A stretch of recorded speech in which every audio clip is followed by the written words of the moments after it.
नमस्कार, मैं अमित कुमार आपका साप्ताहिक मौसम परिचर्चा में स्वागत करता हूं। अगर हम पिछले एक सप्ताह के दौरान हुए रियलाइज्ड वेदर की और वेदर सिस्टम्स की बात करें तो 14 तारीख को हमारे पास एक WD था जो नॉर्थ पाकिस्तान पे था, एक साइक्लोनिक सर्कुलेशन थी जो नॉर्थ वेस्ट MP पे थी, एक साइक्लोनिक सर्कुलेशन हमारी नॉर्थ इंटीरियर कर्नाटका पे थी और एक साइक्लोनिक सर्कुलेशन हमारी नॉर्थ ईस्ट असम पे थी। एक ट्रफ बंगाल से नॉर्थ आंध्रा कोस्ट तक था और एक ट्रफ हमारा विदर्भा से नॉर्थ तमिलनाडु तक था। इनके इन्फ्लुएंस में 15 तारीख को जो वेदर हमें रियलाइज हुआ उसमें हमारे पास रेनफॉल एक्टिविटी इन सारे स्टेट्स में यानी बंगाल, उड़ीसा, आंध्र प्रदेश और तेलंगाना में दर्ज की गई और नॉर्थ ईस्ट से स्टेट्स में भी रेनफॉल एक्टिविटी और मेघ गर्जन दर्ज किया गया। अगर हम 15 तारीख के सिस्टम्स की बात करें तो एक साइक्लोनिक सर्कुलेशन उड़ीसा पे था और वहाँ से एक ईस्ट वेस्ट ट्रफ विदर्भा तक था, एक ट्रफ हमारा मराठवाड़ा से कोमरिन एरिया तक था और एक साइक्लोनिक सर्कुलेशन हमारी SIK पे थी। इनके इन्फ्लुएंस में जब 16 तारीख को हमारा मौसम दर्ज हुआ उसमें हमारा जो बंगाल, बिहार, छत्तीसगढ़, उड़ीसा, नॉर्थ आंध्रा कोस्ट, फिर हमारा तेलंगाना, तमिलनाडु, केरला और नॉर्थ ईस्ट स्टेट्स, इनके ऊपर बारिश दर्ज की गई। अगर हम 16 तारीख के वेदर सिस्टम्स की बात करें तो एक ट्रफ मराठवाड़ा से कोमरिन एरिया तक था और एक ट्रफ हमारा यहाँ से SHWB से नॉर्थ आंध्रा कोस्ट तक था और एक वेस्टर्न डिस्टर्बेंस हमारा नॉर्थ ईस्ट रीजन पे था। इन ट्रफ्स के होने के कारण हमारे MP,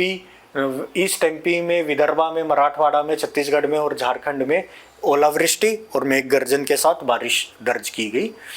अगर हम 17 तारीख के मौसम प्रणालियों की बात करें तो एक ट्रफ हमारा विदर्भा से नॉर्थ केरला कोस्ट पे था और एक WD हमारा नॉर्थ ईस्ट रीजन पे था जिसे हम ट्रफ इन वेस्टर्लीज भी कहते हैं। तो इनके प्रभाव में हमारा west MP, east MP, Vidarbha, Chhattisgarh, Jharkhand में ओलावृष्टि और मेघ गर्जन हुए और मराठवाड़ा, NIK और तेलंगाना में भी बारिश और मेघ गर्जन दर्ज किया गया। 18 तारीख को एक WD हमारा पाकिस्तान के ऊपर से इंडिया को अप्रोच कर रहा था। उसके इन्फ्लुएंस में एक cyclonic circulation north west UP पे था,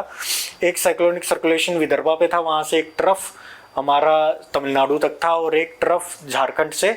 नॉर्थ CAP तक था। इनके इन्फ्लुएंस में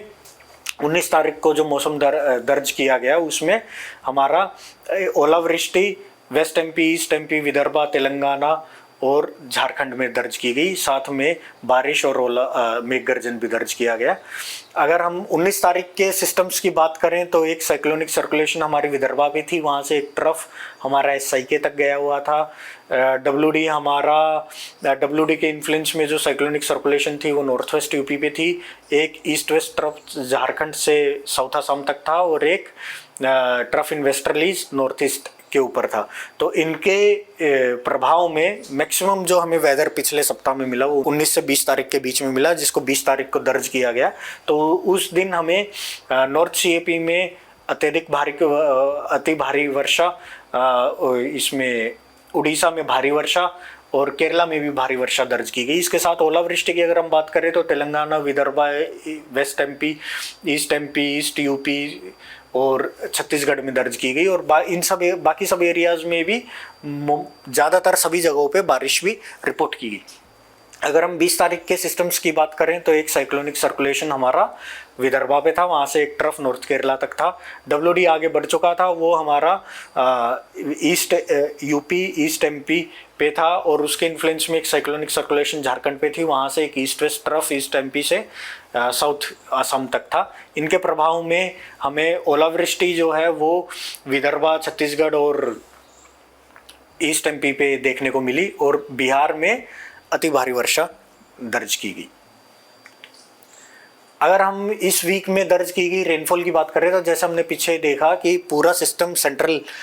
इंडिया के ऊपर फोकस था, तो इसलिए सेंट्रल इंडिया के ऊपर अच्छी खासी भारी बारिश दर्ज की गई और ज़्यादातर सभी जगहों पे दर्ज की गई। अगर हम पूरे सीज़न की बात करें तो इस पूरे सीज़न में आप देख सकते हैं कि जो सेंट्रल इंडिया है और कुछ पार्ट्स नॉर्थ वेस्ट इंडिया के है, वेस्ट राजस्थान को छोड़ के, उन सब में अच्छी खासी बारिश हमें मिली है। अगर हम इसमें नंबर्स की बात करें तो हमारा जो सेंट्रल इंडिया है उसमें 523 टाइम्स अबव नॉर्मल यानी नॉर्मल से ज़्यादा बारिश दर्ज की गई इस सप्ताह में, और नॉर्थ वेस्ट इंडिया में 72% कम रेनफॉल दर्ज की गई। अगर हम पूरे देश की बात करें तो हमारे में नॉर्मल के आसपास रेनफॉल रिकॉर्ड की गई। अगर हम सीजन की बात करें तो हमारे सेंट्रल इंडिया में ही 126% ज़्यादा रेनफॉल रिकॉर्ड की गई है, और हमारे साउथ पेनिनसुलर इंडिया में नॉर्मल से 81% रेनफॉल कम रिकॉर्ड की गई है। अगर हम सीजन की भी इंडिया एज ए होल पूरे देश की बात करें तो हमारी रेनफॉल नॉर्मल कैटेगरी में ही है। अगर हम आज की सिनोप्टिक सिस्टम्स की बात करें तो एक WD ईरान एंड नेबरहुड पे है, एक ट्रफ हमारा कोंकण से केरला तक आ रहा है, एक साइक्लोनिक सर्कुलेशन हमारी विदर्भा पे है, एक साइक्लोनिक सर्कुलेशन जो पिछले सप्ताह में भी थी झारखंड पे है, और वहाँ से एक ईस्ट वेस्ट ट्रफ मणिपुर तक जा रहा है। इनके इन्फ्लुएंस में और आने वाले WDs के इन्फ्लुएंस में हमारी नॉर्थ वेस्ट इंडिया पे जो हिल्स हैं बेसिकली जम्मू कश्मीर, उत्तराखंड, हिमाचल, इन पे अगले 4 दिनों तक बारिश की संभावना है, और यहाँ से बे ऑफ बंगाल से मॉइस्चर लेके हवाएं नॉर्थ ईस्ट की तरफ जा रही हैं, जिसकी वजह से अगले 5 दिन नॉर्थ ईस्ट पे भी बारिश की संभावनाएं हैं। अगर हम चेतावनियों की बात करें तो आज के लिए जम्मू कश्मीर और हिमाचल प्रदेश में ओलावृष्टि की चेतावनी है मेघ गर्जन के साथ, और नॉर्थ ईस्ट में असम और अरुणाचल प्रदेश के लिए हैवी रेनफॉल की चेतावनी है। अगर हम डे 2 की बात करें तो हैवी रेनफॉल की चेतावनी असम और अरुणाचल के लिए चल रही है, वही डे 3 में भी चल रही है। डे 4 में वर्षा में थोड़ी सी कमी आएगी, लेकिन डे 5 में फिर से हमने अरुणाचल और असम के लिए हैवी रेनफॉल की चेतावनी दी हुई है। अगर हम वीक 1 में रेनफॉल की बात करें तो जैसा मैंने पीछे बताया कि जो हमारे WD आ रहे हैं उसकी वजह से वीक 1 में हमें रेनफॉल वेस्टर्न हिमालयन रीजन्स में देखने को मिल सकती है, और बे ऑफ बंगाल से मॉइस्चर जाने के कारण हमें नॉर्थ ईस्ट रीजन में भी रेनफॉल देखने को मिल सकती है। अगर वीक 2 की बात करें तो वीक 2 में भी वही सिचुएशन बनी रहेगी कि वेस्टर्न हिमालयन रीजन्स में WD की वजह से रेनफॉल होती रहेगी, और नॉर्थ ईस्ट में बे ऑफ बंगाल से जो मॉइस्चर जा रहा है उसकी वजह से रेनफॉल होती रहेगी। अगर हम अधिकतम तापमान की बात करें तो अभी क्योंकि सेंट्रल इंडिया में जैसे आप इस अनोमली डायग्राम से देख सकते हैं कि अच्छी खासी बारिश हुई है ज़्यादातर सभी जगहों पे, इसलिए मैक्सिमम टेम्परेचर वहाँ पे कम है, और ईस्ट इंडिया में भी बारिश हुई है और इस हफ्ते में होने भी वाली है, इसलिए भी वहाँ पे अनोमलीज कम है, यानी जो नॉर्मल टेम्परेचर होना चाहिए था उससे कम टेम्परेचर अभी यहाँ चल रहा है। तो अब अगर हम मैक्सिमम टेम्परेचर की बात करें तो ये उड़ीसा बेल्ट में मतलब ईस्टर्न घाट्स में जो है वहाँ पे टेम्परेचर हमारे 33 से 36 डिग्री तक रहेंगे, और नॉर्थ वेस्ट इंडिया में भी 33 से 36 डिग्री रहने की संभावना है वीक 1 में। वीक 2 की हम बात करें तो लगभग पूरे ही इंडिया में 36 से 38 डिग्री तक का अधिकतम तापमान हो सकता है। अगर हम मिनिमम टेम्परेचर की बात करें तो वही सेम हमारे, क्योंकि वीक 1 में हमारा वेदर अभी हुआ है इसलिए टेम्परेचर्स कम है, लेकिन जैसे जैसे वीक आगे बढ़ेगा वैसे वैसे ईस्टर्न घाट्स पे मिनिमम टेम्परेचर्स हमारे 22 से 26 की रेंज में रहेंगे, नॉर्थ इंडिया में हमारे 14 से 18 की रेंज में रहेंगे। अगर हम वीक 2 में बात करें तो हमारे उड़ीसा और ईस्टर्न घाट्स में टेम्परेचर्स 26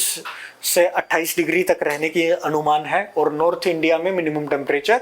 18 डिग्री तक रहने का अनुमान है। अगर हम अगले 2 सप्ताह में हीट वेव की एक्सटेंडेड रेंज फोरकास्ट की संभावना होने की बात करें तो सौराष्ट्र, कच्छ और साउथ वेस्ट MP में राजस्थान में पहले हफ्ते में हीट वेव होने की लो प्रोबेबिलिटी है, और अगर हम वीक 2 की बात करें तो हमारे उड़ीसा में, कोस्टल उड़ीसा के रीजन में हीट वेव होने की लो प्रोबेबिलिटी है। अगर हम साइक्लोजेनेसिस की बात करें तो अगले 2 सप्ताह में हमारे इंडियन ओशंस में किसी भी साइक्लोन के बनने की कोई संभावना नहीं दर्शाई गई है। इसी के साथ ही आप सबका धन्यवाद। आप सब हमसे हमारी वेबसाइट और ऐप्स के माध्यम से जुड़े रहिए और जानकारी प्राप्त करते रहिए। नमस्कार।